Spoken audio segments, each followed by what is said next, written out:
நோன்பு நம்ம கற்றுத்தரக்கூடிய பாடம் இறையச்சம். இறையச்சம்னா என்ன? இன்னைக்கு நம்ம சுற்றி நிறைய சிசிடி கேமரா, அதை நம்மளை கண்காணிச்சுக்கிற பயத்திலே நிறைய பேர் இன்னைக்கு ஒழுக்கமாக நடந்துட்டு இருக்கிறோம்.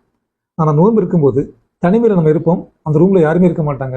நம்ம பசியோடையும் தாகத்தோடையும் இருந்தும் உணவுகள் இருந்தும் நம்ம எடுத்துக்க மாட்டோம். இறையை நம்மளை பார்த்துட்டு இருக்காங்க அப்படிங்கிற பயம், அதுதான் இறையச்சம். இது நோன்பு காலத்துல மட்டும் இருக்கக்கூடாது, வரக்கூடிய எல்லா காலத்திலையும் இருக்கணும். நம்ம ஒரு தவறு செய்யறதுக்கு முன்னாடி, பிறரை பத்தி அவதூறு சொல்றதுக்கு முன்னாடி, பிறருக்கு எதிராக குற்றங்கள் செய்யறதுக்கு முன்னாடி இறை நம்மளை பார்த்துட்டு இருக்கிறான் அப்படிங்கிற எண்ணம் இருந்தாலே, அந்த இறையச்சம் இருந்தாலே நாம சக மனிதனுடைய மதிப்பும் நல்லதாக வாழ பழகுவோம். அந்த இறையச்சம் நோன்புல மட்டும் நமக்கு இருக்குது. வரக்கூடிய காலங்களுக்கு நம்ம அதை தொடரணும். இன்னைக்கு நீதிமன்றங்கள்ல அதிகார பலம் படைத்தவர்களுக்கும் பணபலம் படைத்தவர்களுக்கும் ஒரு நீதி கிடைக்குது, சாமானியர்களுக்கு வேறொரு நீதி கிடைக்குது. ஆனா இறைவனோட முன்பு எல்லாருக்கும் சமமான நீதி தான் கிடைக்கும். அங்க பணக்காரன் ஏழைகள் அவன் இவன் எவனுக்குமே இல்லை, எல்லாருக்கும் ஒரே நீதி. அதனால இன்னைக்கு நம்ம வலியுங்கிற எண்ணத்துல எந்த எதுக்கும் ஆடாம இறைவனை பார்த்துட்டு இருக்கிறாங்கிற பயத்துல அந்த இறையச்சல நம்ம வாழ்வோம்.